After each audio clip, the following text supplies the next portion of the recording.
Saksi nyata saya, modul 1.4 Budaya Positif, nama saya Yuni Herena Purba, CGP Angkatan 11. Didukung Bapak Fasilitator Muhammad Judi Pulungan dan pengajar praktik Bapak Musleh. Selamat menyaksikan.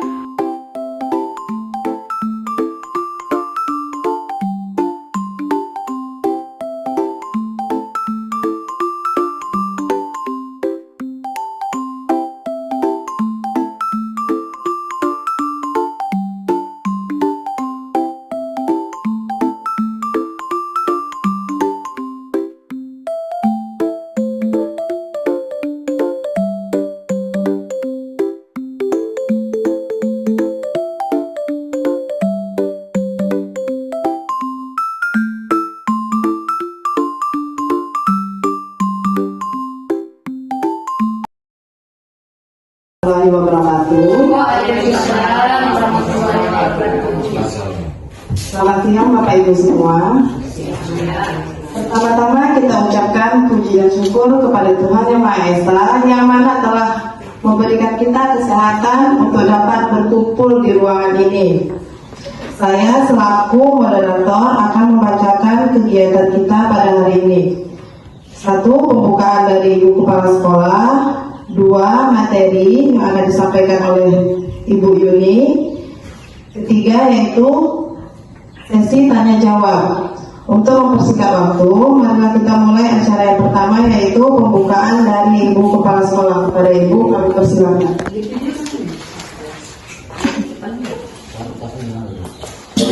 Baik, penting videonya ini.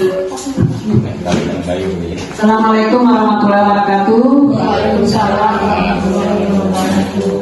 Terima kasih telah mau mendengar berbagi praktik baik yang akan dilaksanakan oleh Ibu Yuni, satu-satunya guru yang menjadi guru penggerak di SD 104325 Kampung Manggis. Semoga apa-apa yang disampaikan oleh Ibu Yuni bermanfaat untuk kita semua. Mari sama-sama kita berkolaborasi untuk menjadi lebih baik lagi. Jangan semakin tinggi kelas kita, semakin rendah kualitas kita. Kalau bisa semakin tinggi nilai kita, semakin tinggi pula kualitas kita. Bapak Ibu, saya tahu semuanya kita memang sudah punya ilmu, pinter, tapi nggak salah selalu berbagi. Mungkin ada yang tidak kita diketahui kawan, dan ada yang kawan tidak ketahui, kita ketahui. Mari kita bekerja sama, berkolaborasi untuk meningkatkan mutu pendidikan di Serdang Modagai, terutama terkhusus untuk SDN 104325 Kampung Manggis.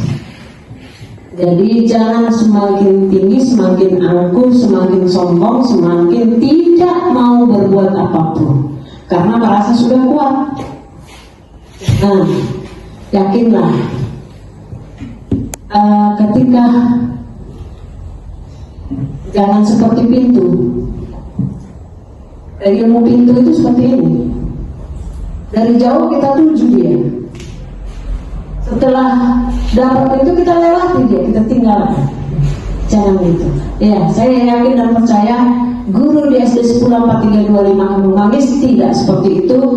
Mari tetap kita menjadi guru yang bermutu. Jadi, adapun acara ini diadakan oleh Bu Yuni, intinya untuk berbagi praktik baik. Sebab berbagi praktik baik ini sangat penting untuk kita semua sebagai seorang guru yang wajib selalu meningkatkan kompetensi kita. Jangan, walaupun kita di kampung, tapi kita tidak boleh kampungan. Kita mari dengar-dengar dari Bu Yuni. Kita kalau bisa semampu kita terapkan. Kalau belum jelas kita bertanya, tidak ada salahnya untuk bertanya. Begitu kan Bu Yuni? Mudah-mudahan acara ini atau pertemuan ini ada manfaatnya sama kita semua. Bila taufiq wal hidayah. Assalamualaikum warahmatullahi wabarakatuh.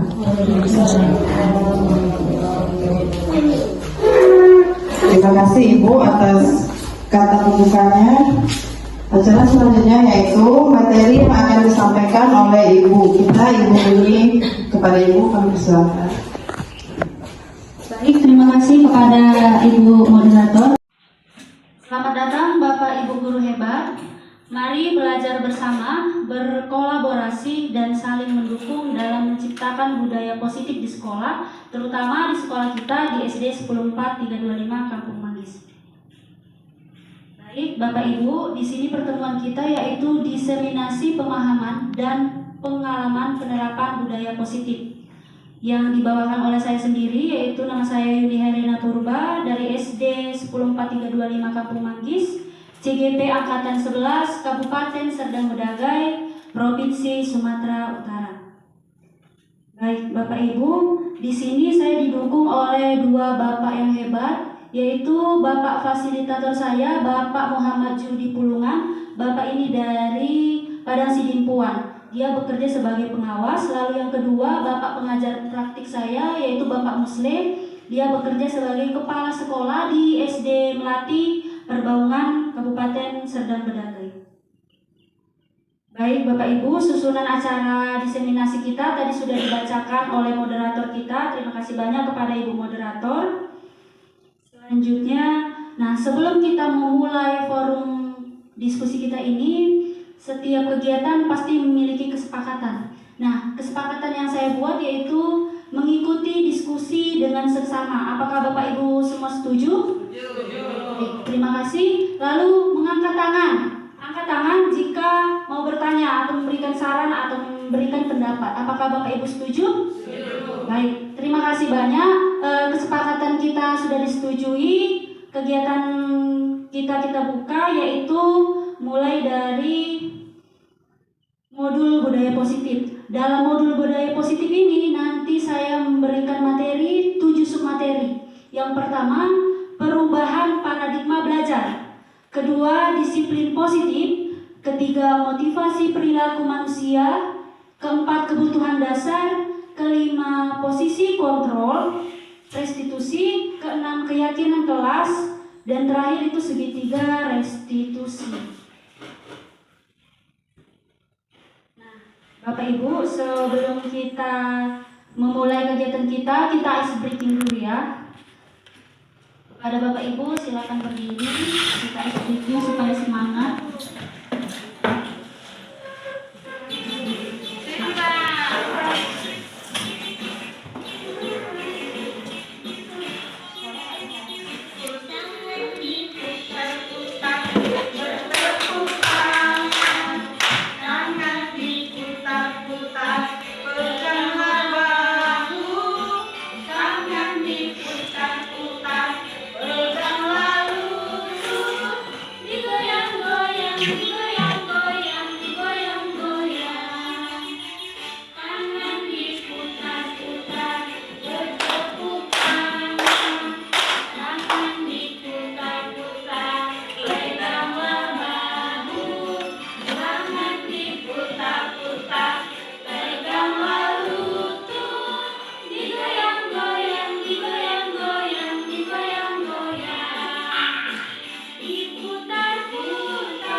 Terima kasih pada Bapak Ibu.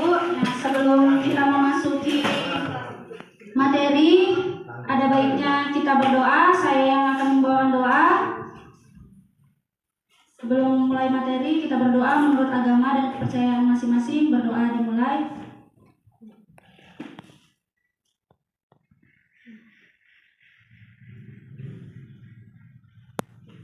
Doa selesai. Terima kasih atas partisipasinya Bapak Ibu. Tadi kita sudah ice breaking. Nah, selanjutnya tahap pertama yaitu materi tentang perubahan paradigma belajar. Nah, pembelajaran dengan paradigma baru dirancang berdasarkan prinsip pembelajaran yang berdiferensiasi sehingga setiap siswa belajar sesuai dengan kebutuhan dari tahapan perkembangannya untuk mewujudkan profil pelajar Pancasila. Nah, di sini kita ketahui karena kebetulan juga kita sekolah penggerak, kita sudah mengetahui ada dimensi profil pelajar Pancasila dan 6 dimensi. Yang pertama, beriman, bertakwa kepada Tuhan Yang Maha Esa dan berakhlak mulia. Lalu berkebinekaan global, bergotong royong, kreatif, bernalar kritis, dan mandiri. Nah, Bapak Ibu, di sini ada pertanyaan yang saya tanyakan Bapak Ibu. Menurut Bapak Ibu, hukuman dapat mendisiplinkan anak. Apakah Bapak Ibu setuju atau tidak? Setuju. Ada yang tidak, ada yang setuju. Tidak apa-apa. Itu menurut Bapak Ibu. Nanti dari materi yang saya paparkan, Bapak Ibu dapat merefleksikan diri sendiri. Lalu yang kedua, pemberian hukuman dengan hal positif seperti membaca atau membersihkan halaman sekolah dapat meningkatkan disiplin anak. Apakah Bapak Ibu setuju dengan pernyataan itu? Semua setuju ya? Lalu yang ketiga, memberi penghargaan dapat meningkatkan motivasi belajar anak. Apakah Bapak Ibu setuju dengan pernyataan itu? Semua setuju. Oke, nanti Bapak Ibu dapat merefleksikannya setelah Bapak Ibu mendengarkan pemaparan materi dari saya. Baik, kita masuk ke dalam pemaparan materi disiplin positif. Nah, apa sih itu Bapak Ibu disiplin? Ada yang tahu disiplin itu apa? Kepribadian. Sesuai dengan kesepakatan kita, ya? Oke, disiplin tepat waktu. Ada lagi? Kepribadian. Ada lagi? Ya Bu? Melaksanakan sesuai dengan aturannya. Oke, ada tepat waktu, melaksanakan sesuai aturannya. Nah, kita bisa lihat di sini. Dalam budaya kita, makna kata disiplin yaitu sesuatu yang dilakukan kepada seseorang. Nah, untuk mendapatkan kepatuhan. Jadi kita menghubungkan, cenderung ya Bapak Ibu, menghubungkan kata disiplin itu dengan ketidaknyamanan, dengan keterpaksaan. Kita melakukan kedisiplinan itu bukan dari diri kita, tapi dari keterpaksaan, dari faktor orang lain. Nah, menurut Bapak pendidikan kita, yaitu Bapak pendidikan kita ini Ki Hajar Dewantara, mengatakan bahwa di mana ada kemerdekaan. Nah, kita kutip yang itu, kemerdekaan. Kemerdekaan itu apa sih Bapak Ibu? Bebas, kebebasan ya kan? Ya Bapak Ibu? Keleluasaan. Nah, bebas, leluasa. Jadi di situ di dalam kata disiplin harus ada kebebasan, tidak ada keterikatan. Nah, sungguh pun disiplin itu bersifat self disiplin. Artinya itu disiplin diri. Jadi disiplin itu dimulai dari kita sendiri. Jika kita tidak cakap melakukan disiplin diri dalam diri kita, maka orang lain yang akan mendisiplinkan kita. Nah, dan peraturan demikian itulah yang disebut suasana merdeka yang saya katakan tadi, bebas, leluasa. Itu yang seharusnya tertanam di diri kita, bukan karena keterpaksaan atau ketidaknyamanan yang sebelumnya itu. Baik, selanjutnya dari pernyataan tadi itu saya cakup suatu cara. Disiplin positif itu suatu cara menerapkan disiplin yang mengajarkan anak untuk bertanggung jawab dan melakukannya berdasarkan nilai-nilai kebajikan universal. Jadi, disiplin positif itu membuat siswa memahami dan juga menyadari motivasi intrinsik. Motivasi intrinsik, nanti kita pahami bersama-sama ya motivasi intrinsik itu apa. Dari dalam diri, bukan karena dari paksaan, hukuman, atau karena diberi penghargaan atau sogokan, bukan. Jadi sehingga siswa itu lebih mengontrol dirinya untuk melakukan tindakan yang sesuai. Nah, di sini sebagai pendidik kita ya Bapak Ibu, sebagai guru ya, tujuan kita itu menciptakan murid yang merdeka yang Bapak Ibu sebutkan tadi, leluasa, bebas ya kan. Syarat utamanya adalah disiplin diri. Jadi kita dulu baru kita terapkan kepada siswa kita, sehingga mereka berperilaku sesuai nilai-nilai kebajikan dan memiliki motivasi intrinsik. Nah, nilai-nilai kebajikan itu ada beberapa yang saya sebutkan. Di situ ada keadilan, keselamatan, tanggung jawab, kejujuran, rasa syukur, lurus hati, berprinsip, integritas, kasih sayang, rajin, berkomitmen, percaya diri, kesabaran, keamanan, dan lain sebagainya. Nah, di sini saya bertanya kepada Bapak Ibu. Ini terkait dengan kita ya. Sebagai seorang guru, saat Bapak Ibu hadir di kelas tepat waktu, motivasi apa kira-kira yang mendasari tindakan Bapak Ibu itu hadir tepat waktu? Apakah datang tepat waktu karena takut ditegur? Atau karena ingin mendapat pujian? Atau hanya mendapat penghargaan? Atau dari diri kita sendiri? Nah, itu kita renungkan di dalam hati kita ya Bapak Ibu. Nah, selanjutnya dari pemaparan disiplin positif itu kita masuk ke motivasi perilaku manusia. Nah, seperti pertanyaan saya tadi, apakah karena takut dihukum, takut ditegur, atau karena dapat penghargaan? Nah, di situ adalah bagian-bagian dari motivasi perilaku manusia. Jadi motivasi perilaku manusia itu ada 3 bagian. Yang pertama, untuk menghindari ketidaknyamanan atau hukuman. Lalu, untuk mendapat imbalan atau penghargaan dari orang lain. Dan yang ketiga, untuk menjadi orang yang diinginkan, ya, yang diinginkan diri kita sendiri, dan menghargai diri sendiri dengan nilai-nilai yang kita percaya. Itulah tadi nilai-nilai kebajikan itu, yang ada tanggung jawab, keselamatan, dan lain sebagainya. Nah, Bapak Ibu, jadi di motivasi yang pertama, kalau kita terapkan kepada murid melakukan disiplin karena takut dihukum. Itu sering terjadi ya kan? Ini adalah tindakan yang terendah. Ternyata takut dihukum itu karena apa? Itu dari orang lain, bukan dari dirinya sendiri.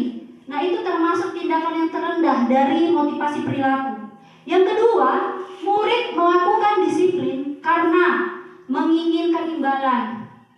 Dengan ucapan kita kasih penghargaan atau kita kasih barang. Nah, itu tingkat motivasi yang lebih tinggi, nomor 1 dibandingkan yang pertama tadi.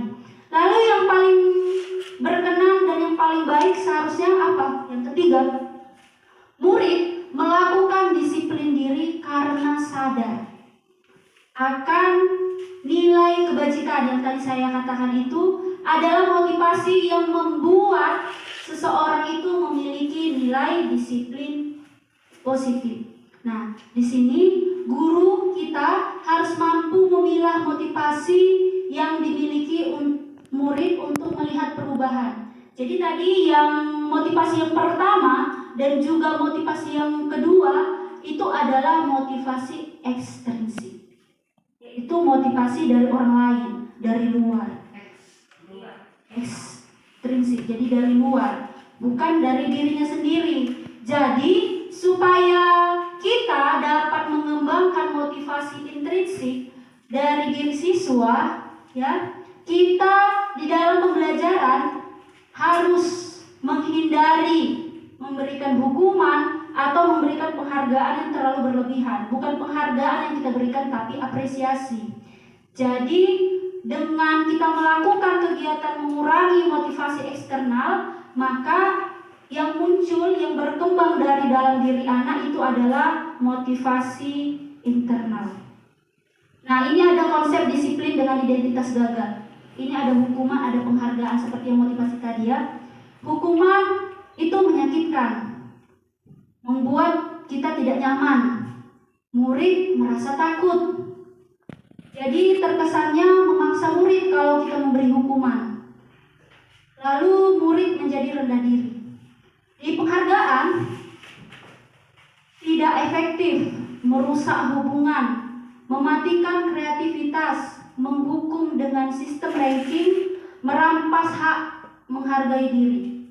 Saya pertama kali mengikuti kegiatan pendidikan guru penggerak ini, saya berpikir seperti ini. Kenapa penghargaan tidak bisa dilakukan di sekolah? Karena identiknya anak-anak itu kalau tidak kita kasih penghargaan berupa hebat ya nak, bagus, luar biasa, mereka tidak semangat. Atau ketika mereka pintar, tapi kita tidak kasih label ranking kepada mereka, mereka juga tidak semangat. Tapi Bapak Ibu, penghargaan itu dapat mematikan kreativitas dan juga menghukum. Karena apa? Nah, saya berpikir kenapa bisa seperti itu? Menghukum dengan sistem ranking. Jadi kita melabeli anak pintar hanya dengan nilai, bukan dengan sikap dia, etika dia yang baik, karakter dia yang baik. Nah, di sini ada konsep disiplin dengan identitas sukses. Nah, di sini ada konsekuensi dan juga restitusi. Konsekuensi itu Bapak Ibu ada 4 ya. Penguatan jangka pendek perlu monitoring berkelanjutan. Saya berikan contoh. Misalnya contohnya dalam olahraga penjas ya, pada Bapak penjas. Nah, jadi kalau dia konsekuensi ya, saat pelajaran penjas, anak-anak itu diwajibkan pakai pakaian olahraga ya, pakai pakaian olahraga. Jadi pada saat anak-anak tidak memakai pakaian olahraga, maka anak-anak itu secara tidak langsung kita katakan kita beri hukuman. Anak-anak itu lari keliling lapangan 1 kali keliling lapangan. Nah, kita berpikiran itu hukuman ya kan Bapak Ibu? Ternyata tidak, itu konsekuensi. Karena apa? Konsekuensi itu sudah dikatakan sama Bapak penjasnya. Nah, sebelumnya sudah ada kesepakatan antara guru sama murid. Nah, kalau pelajaran Bapak penjas wajib pakai baju olahraga. Jadi kalau kamu tidak pakai baju olahraga ada konsekuensinya, itu bukan hukuman. Yang dikatakan hukuman jika anak terlambat, sering tuh anak murid kita terlambat ya kan, ada beberapa. Kita suruh dia keliling lapangan, itu tidak sesuai.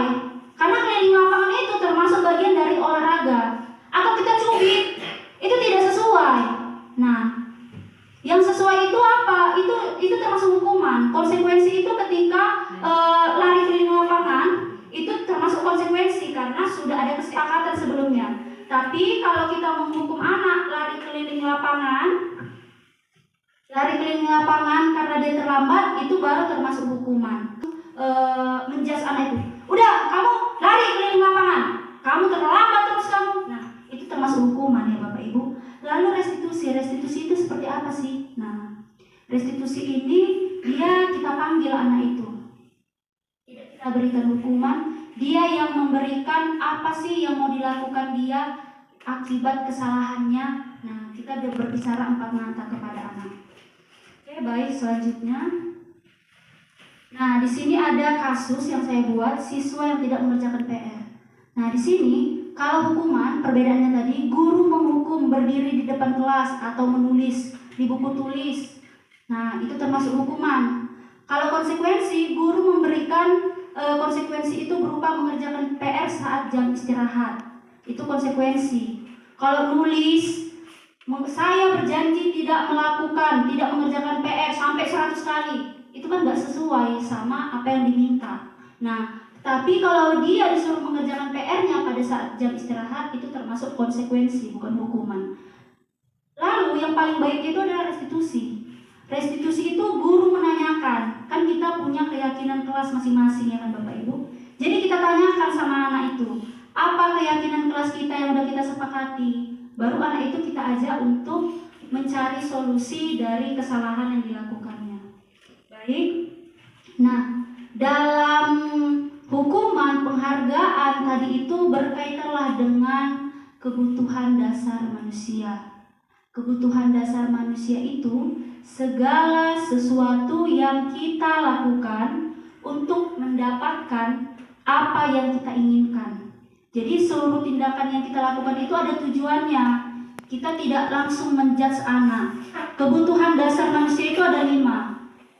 Satu, bertahan hidup, kasih sayang dan rasa diterima, kebebasan, kesenangan, dan juga penguasaan. Nah, di sini ada saya beri contohnya. Nah, ini 5 kebutuhan dasar manusia. Nah, di bertahan hidup itu berkaitan dengan fisik kita. Makanan, pakaian, tempat tinggal, keamanan, dan juga kesehatan. Itu semua berkaitan dengan bertahan hidup. Lalu kasih sayang dan rasa diterima. Rasa diterima, dipedulikan, ya. Lalu berbagi kerjasama, menjadi bagian dalam kelompok itu termasuk kasih sayang dan rasa diterima. Jadi anak-anak itu dan kita sendiri juga harus terpenuhi kebutuhan ini. Lalu penguasaan, adanya harga diri, adanya keinginan untuk dianggap, memimpin. Kita sebagai pemimpin, kita menginginkan hal itu ada. Lalu berprestasi, diakui dan juga didengar. Lalu selanjutnya ada kebebasan, mandiri. Jadi kita tidak melulu berkolaborasi, ada saatnya kita mandiri, berdiri di kaki kita sendiri. Lalu memiliki pilihan, mencoba hal baru, mampu mengendalikan arah dirinya. Lalu kesenangan, bermain, humor, antusiasme, dan juga tertawa. Nah, itu 5 kebutuhan dasar manusia. Jadi Bapak Ibu, ini sangat-sangat dibutuhkan. Itulah gunanya kita menerapkan budaya positif. Jadi semata-mata kita ketika anak memiliki masalah, tidak langsung semena-mena kita hukum. Tidak langsung semena-mena kita judge. Hei, kamu bersalah ya? Kita cari tahu dulu. Yang bagian kebutuhan dasar yang mana yang kurang dari dalam dirinya. Nah, selanjutnya posisi kontrol. Posisi kontrol itu ada 5. Ada sebagai penghukum, pembuat merasa bersalah, teman, pemantau, manajer. Nah, kira-kira Bapak Ibu, penghukum, apakah kita di sini semua pernah melakukan ini? Pernah ya? Pernah, pasti pernah ya Bapak Ibu. Nah, seorang penghukum bisa menggunakan hukuman fisik atau verbal. Jadi bukan hanya dengan fisik saja, dengan kata-kata kita juga termasuk kita menghukum, kan? Orang-orang yang menjalankan posisi penghukum ini senantiasa mengatakan bahwa sekolah memerlukan sistem atau alat yang dapat lebih menekankan murid lebih dalam lagi. Jadi hasilnya apa? Siswa itu terus-terusan dihukum, diintimidasi. Jadi mengalami penurunan motivasi belajar, menurunkan percaya dirinya. Orang kita udah judge dia setiap harinya. Orang kita udah langsung memvonis dia. Jadi rasa percaya dirinya tidak ada, tidak aman dan tidak nyaman. Lalu tindakan penghukum ini tidak proporsional dengan pelanggaran dan dapat merugikan hubungan antara guru dan siswa. Bukan hanya itu, dampaknya bisa lebih fatal ke orang tua bahkan ke hukum, ya kan?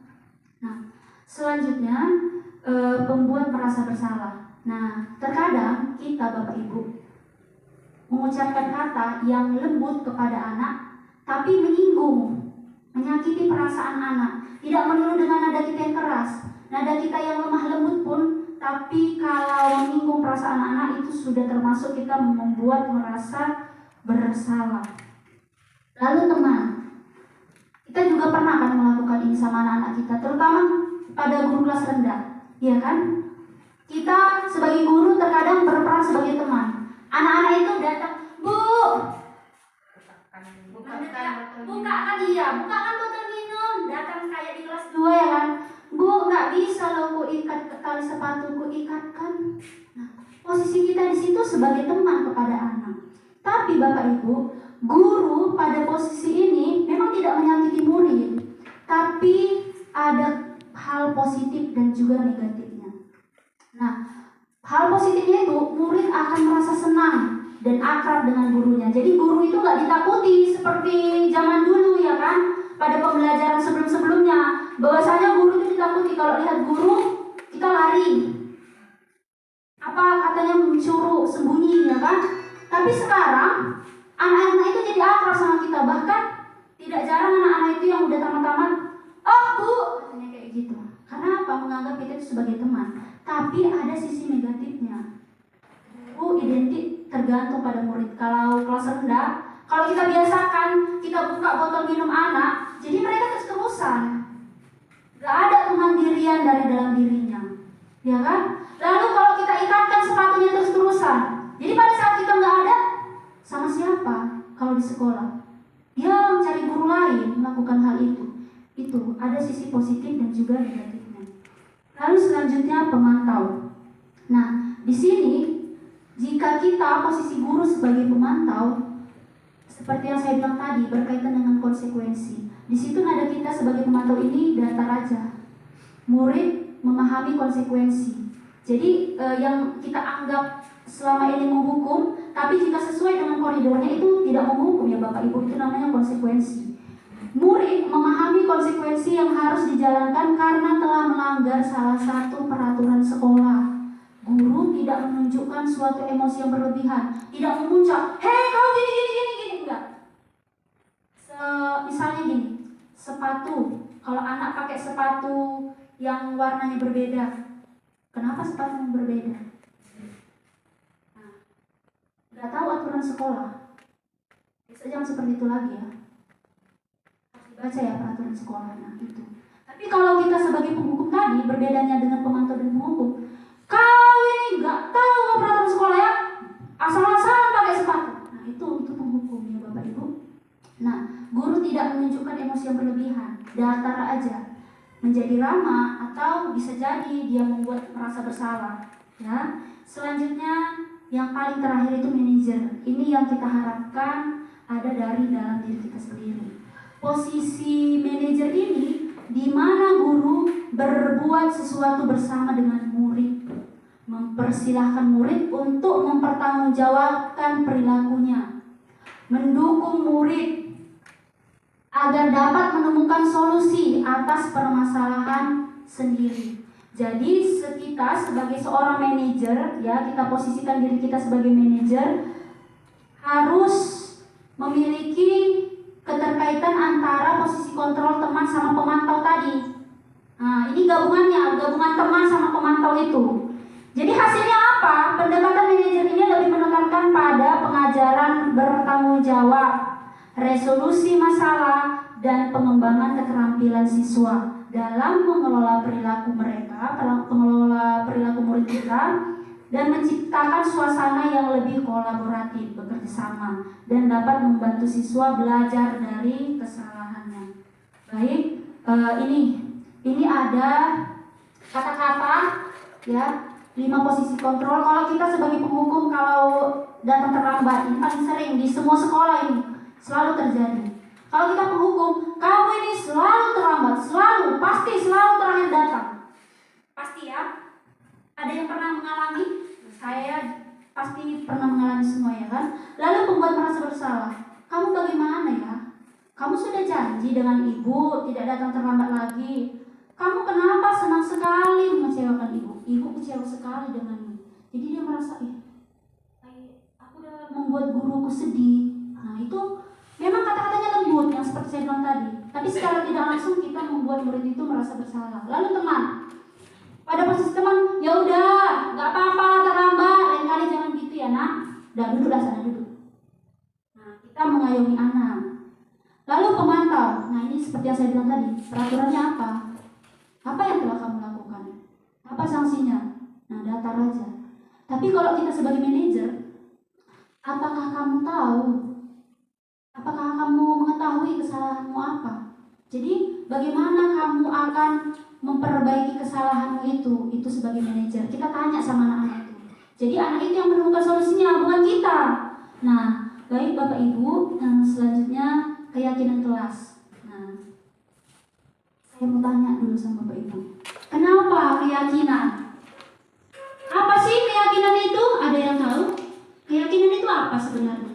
Ya Ibu? Kesepakatan, boleh. Ada lagi? Keyakinan itu apa sih? Kira-kira Kemauan. Oke, kemauan. Boleh. Ya Ibu? Kemauan bersama, keinginan bersama. Nah, itu.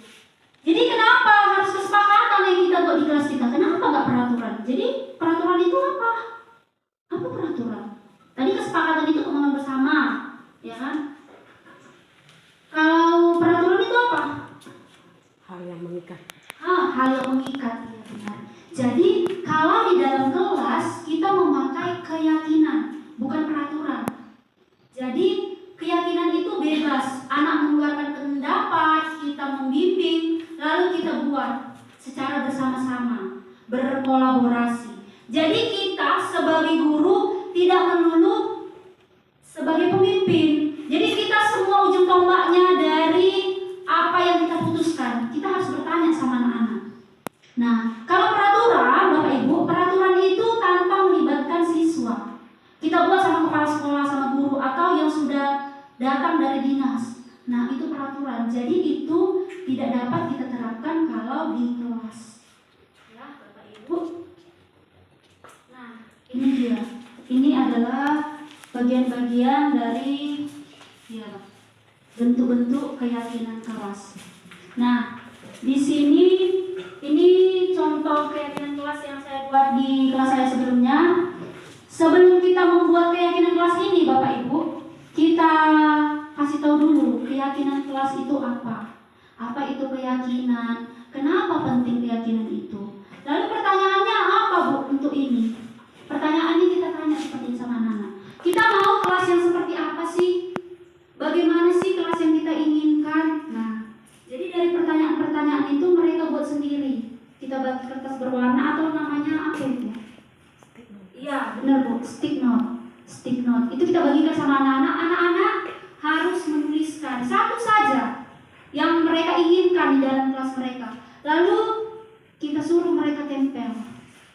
Nah, ini ada prosedurnya.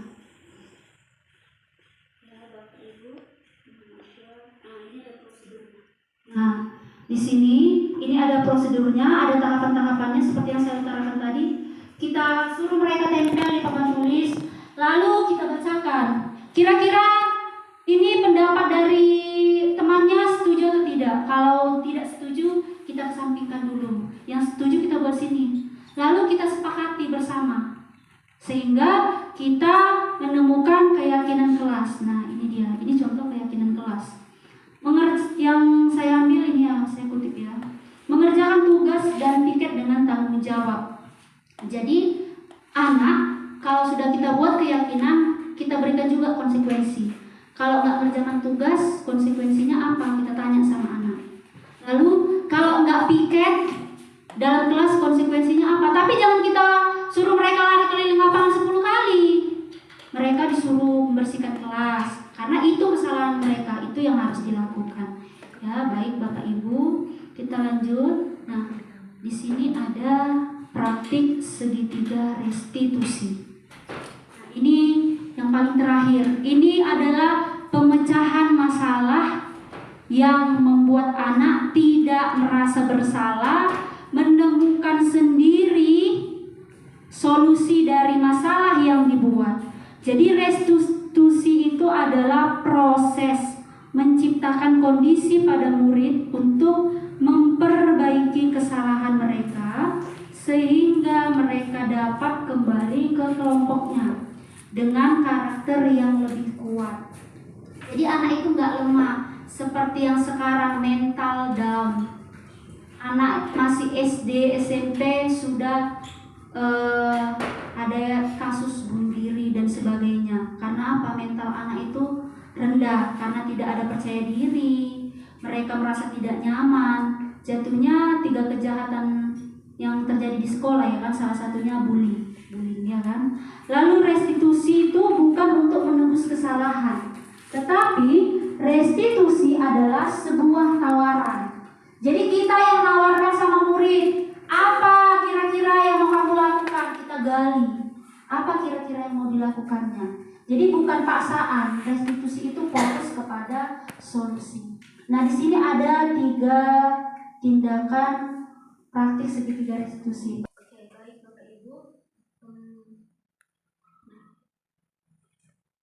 Pendekatan restitusi. Nah, ini ada ciri-ciri restitusi supaya kita memahami. Restitusi itu bukan untuk menebus kesalahan.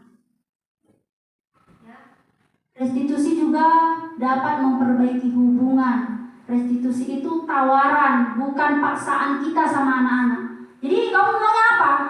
Gak bisa kita bilang seperti itu. Apa kira-kira solusi apa yang kamu temukan terkait dengan masalah yang sudah kamu lakukan? Lalu menuntun untuk melihat ke dalam diri. Jadi dia gali dari diri sendiri. Mencari kebutuhan dasar yang tadi. Ada berapa tadi kebutuhan dasar Bapak Ibu? Iya, ada 5 ya. Mencari kebutuhan dasar yang mendasari tindakan. Jadi tindakan apa yang mendasari dia melakukan itu? Kita cari tahu dulu, kita gali dulu. Kebutuhan dasar mana yang kurang?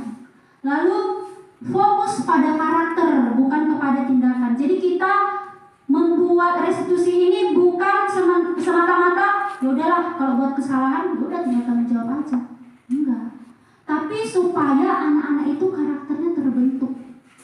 Bukan semata-mata ya udahlah namanya buat kesalahan ya udah diselesaikan aja tanggung jawab. Tapi bukan membentuk karakter. Ya udah hanya sekedarnya, bukan seperti itu. Lalu menguatkan dan fokus pada solusi. Nah, baik, nah ini dia. Ini contohnya. Kalau di menstabilkan identitas itu kata-kata kita bisa seperti ini. Nah, setiap orang pasti pernah melakukan kesalahan. Nah, kamu bukan satu-satunya kok. Ibu juga pernah kok melakukan kesalahan. Nah, itu menstabilkan identitas supaya anak itu nggak takut, nggak duluan gemetar.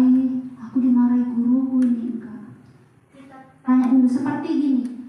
Sering terjadi di sekolah itu ngejek nama orang tua. Itu sering kan terjadi ya kan? Nah, jadi kalau ngejek nama orang tua, memang kau ya nggak tahu kau sopan santun ya, nggak bisa. Kita tanya dulu. Nah, setiap orang itu pasti punya kesalahan. Ibu pun dulu pernah kok, waktu anak-anak ibu buat kayak gitu juga. Nah, meskipun terkadang itu masih sangat sulit kita terapkan ya kan. Lalu memvalidasi tindakan yang salah. Kamu tentu punya alasan. Jadi dia ngejek nama orang tuanya jangan langsung kita vonis. Kita tanya dulu kawannya, apa alasannya. Jangan langsung kita marahi karena dia ngejek, langsung dia yang kita salahkan. Memang nggak ada sopannya, padahal kita nggak tahu apa yang menyebabkan dia melakukan seperti itu. Jadi kita tanya, kamu kan tentu punya kan alasannya kenapa kamu melakukan itu. Lalu adakah cara yang lebih efektif untuk mendapatkan apa yang kamu butuhkan? Apa cara lain? Jangan dengan ngejek nama orang tua. Nah, kita tanya. Lalu menanyakan keyakinan. Nah, kita balik lagi ke keyakinan kelas yang udah kita sepakati bersama murid. Kita tanyakan, keyakinan kelas mana yang sudah kamu langgar di situ? Keyakinan kelas mana yang tidak kamu sepakati? Lalu kita tanya, kamu maunya jadi orang seperti apa, nak? Nah, inilah cara kita melakukan tindakan-tindakan kegiatan segitiga restitusi. Ada menstabilkan identitas, ada validasi tindakan, dan ada menanyakan keyakinan. Nah, ini saya ada ilustrasi kasus. Kebetulan kasus ini adalah kasus yang saya buat dalam video tugas saya. Ini ilustrasi kasusnya pagi hari saat belum bel masuk guru kelas 4. Ini hanya ilustrasi ya Bapak Ibu. Di kelas 2 itu dengar ribut-ribut. Nah, murid yang saya buat itu namanya Hafiz dan Fikri. Mereka bertengkar. Hafiz ini tidak terima, PR-nya selalu dicontek sama temannya. Jadi hal tersebut membuat Hafiz marah dan mau mendorongnya. Itu kan perbuatan yang tidak baik mendorong, ya kan? Hal tersebut membuat keributan teman lainnya di kelas hingga terdengar oleh guru kelas lain. Nah, Bapak Ibu boleh kita lihat video singkat saja ya. Hafiz, tadi ibu dengar dari kamu teriak-teriak bertanya sama Fikri. Iya Bu, saya kesal sekali. Kenapa, Nak? Karena Fikri katanya cuma melihat, tapi dia mencontek. Ya, wajar lah. Kamu marah. Nah, di sini menstabilkan identitas. Kamu juga marah. Jadi apa yang kamu lakukan?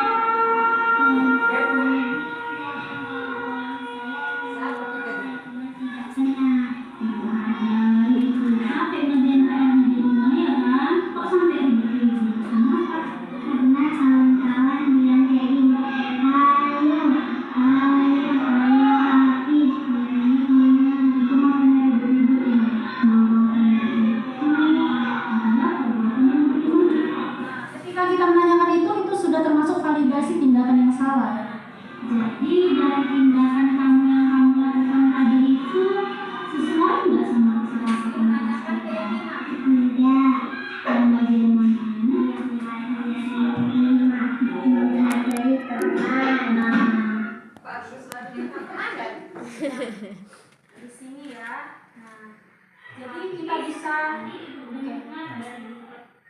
Nah, itu adalah ilustrasi dari contoh video yang melakukan tindakan segitiga restitusi. Jadi anak itu kan berantem ya kan Bapak Ibu. Jadi nggak langsung kita vonis, kau ini kayak gini, nggak langsung kita marahin. Kita panggil, kita tanya. Nah, terus itu solusinya tadi anak itu dia menemukan solusi bahwasanya kedepannya dia lebih sabar dan kalau ada kawannya yang contek diberitahu sama gurunya. Nah, itulah yang telah kami pelajari di pendidikan guru penggerak. Jadi kita sebagai guru, ya, kita sebagai guru fungsi kita itu bukan menuntun, bukan langsung membuat anak itu menjadi masa depannya yang baik. Kalau kita mengajari dia, kita hanya menuntun, kita hanya mengarahkan, kita sebagai amo. Mereka baik, mereka sukses ke depannya itu tergantung mereka sendiri. Ibaratkannya kita itu di sekolah antara petani dan benih. Kalau petani itu terhadap benih bagaimana Bapak Ibu? Ya, prosesnya itu kan ya. Kalau seorang petani pada benih, dia kan ini dia berharap dari benih ini dia menghasilkan buah yang baik. Maka ketika harapan dia ingin menghasilkan buah yang baik, dia akan perlakukan benih ini dengan baik. Yang pertama tadi kan, kalau benih itu disemai dulu. Nah, ini tidak boleh diganggu apapun. Jangan dirusak apapun, apa sampai dia bertumbuh di laut, sampai dia siap untuk ditanam. Baik, terima kasih banyak kepada Ibu Farida, ini benar. Tapi, ya, itulah keinginan kita. Akan tetapi pasti petani itu tidak selalu mulus, ya kan Bapak Ibu? Ada kendalanya, ada hambatannya. Meski sebaik apapun kita menjaga ini, pasti tidak selalu sesuai dengan keinginan kita. Iya benar. Tidak sesuai dengan harapan kita terkadang. Jadi kita sebagai guru bukan langsung menghakimi, hei kamu, kalau kamu ikutin kata saya kamu sukses. Enggak. Belum tentu ya kan Pak? Belum tentu. Tapi kita sebagai guru di sini kita tuntun, kita jaga bagus, semampu sebisa kita berikan yang terbaik kepada anak itu. Akan tetapi bukan jadi kita harus menjamin. Iya benar Ibu. Tidak jaminan. Guru itu bukan jaminan anak menjadi sukses. Guru bukan jaminan siswa kita yang kita jaga di sini selama 6 tahun itu menjadi sukses ke depannya. Itu tergantung dari dirinya sendiri. Makanya kita sebagai guru yang tadi itu kita terapkan motivasi dari dalam dirinya. Motivasi apa tadi itu Bapak Ibu? Masih ingat? Motivasi. Ya? Iya Bu, motivasi intrinsik, benar sekali. Jadi itu yang harus kita tanamkan. Karakter baik itu yang harus kita tanamkan. Seperti visi saya sebelumnya tentang karakter, tentang peduli, baik peduli pada lingkungan, baik peduli pada sesama. Nah itu yang harus kita tanamkan pada diri siswa. Kesadaran dari dalam. Iya benar Ibu Kepala Sekolah. Kesadaran dari dalam. Tadi self disiplin, disiplin diri.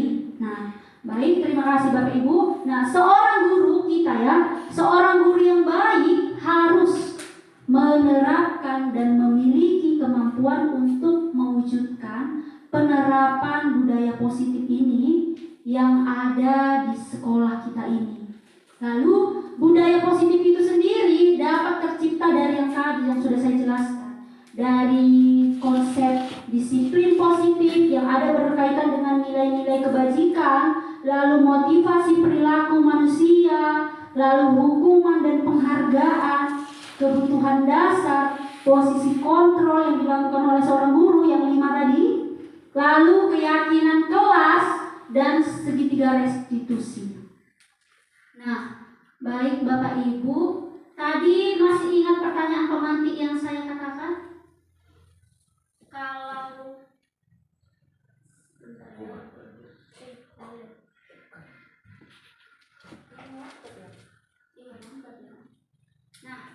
Jadi pertanyaan saya yang terkait bahwasanya hukuman itu dapat mendisiplinkan siswa, tadi ada yang mengatakan setuju, ada yang mengatakan tidak setuju. Jadi setelah Bapak Ibu mendengarkan materi ini, menurut Bapak Ibu hukuman itu apakah bisa mendisiplinkan? Tidak ya? Apakah kita semua setuju atau masih ada yang bimbang? Hukuman itu mendisiplinkan atau tidak? Berdasarkan paparan tidak. Tidak ya? Harus diciptakan rasa tanggung jawab dari diri sendiri. Berdasarkan paparan tidak, tapi pada kenyataannya harus berdasarkan paparan. Ya. Ya. Benar Bapak Ibu. Berdasarkan paparan ya kan? Isi hukuman itu tidak menjamin anak itu berubah. Nah, tapi akan bisa menyebabkan dua dampak positif, dampak negatif. Dampak positifnya seperti kita, kalau kita dulu dihukum, ya bagus sekarang. Nggak ada namanya mentalnya down, merasa dibully, nggak ada zaman dahulu itu, zaman sekolah. Zaman sekarang dimarahi nanti katanya takut, mentalnya down, ke psikologi anak sekolah. Tapi itulah dampak positifnya hukuman tadi menurut kita. Dampak negatifnya itu membuat mental down untuk sekarang. Tapi setelah kami mempelajari ini dan dari pemaparan yang sama-sama kita dengarkan tadi, nah saya rasa dan kita juga sepakat bahwasanya hukuman itu tidak jaminan mendisiplinkan diri. Tapi dengan kita membentuk self disiplin tadi, disiplin diri, yaitu berkaitan dengan nilai-nilai kebajikan tadi, kalau kita bisa menanamkannya dalam diri anak, hukuman itu gak berlaku lagi.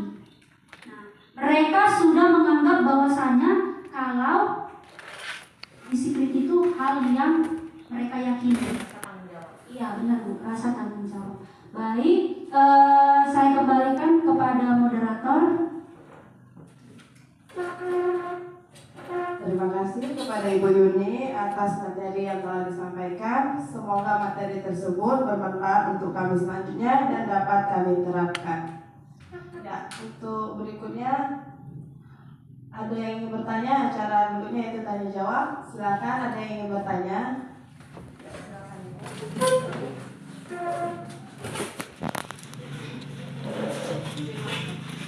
Terima kasih. Di sini saya ingin bertanya tentang hukuman dan konsekuensi. Apa bedanya hukuman dan konsekuensi? Sementara itu kedua-duanya itu mendapatkan sanksi. Terima kasih. Bisa Ibu. Ada yang bertanya selanjutnya?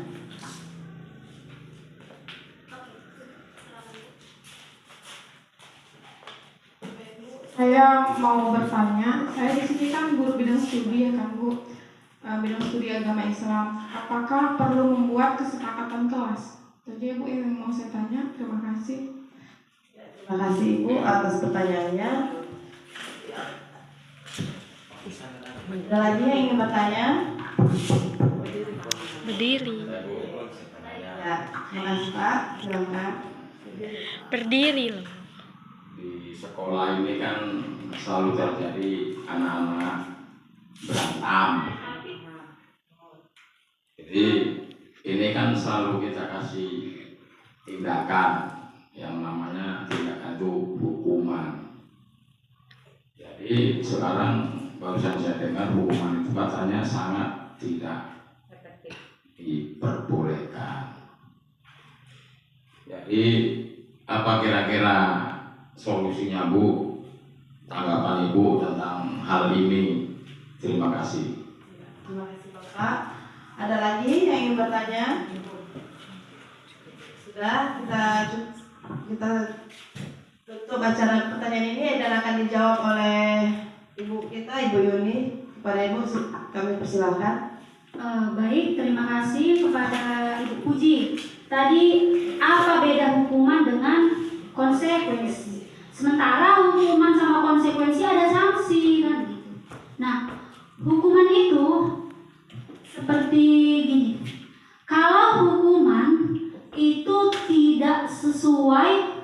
dengan tindakan yang seharusnya kesalahan yang telah dilakukannya.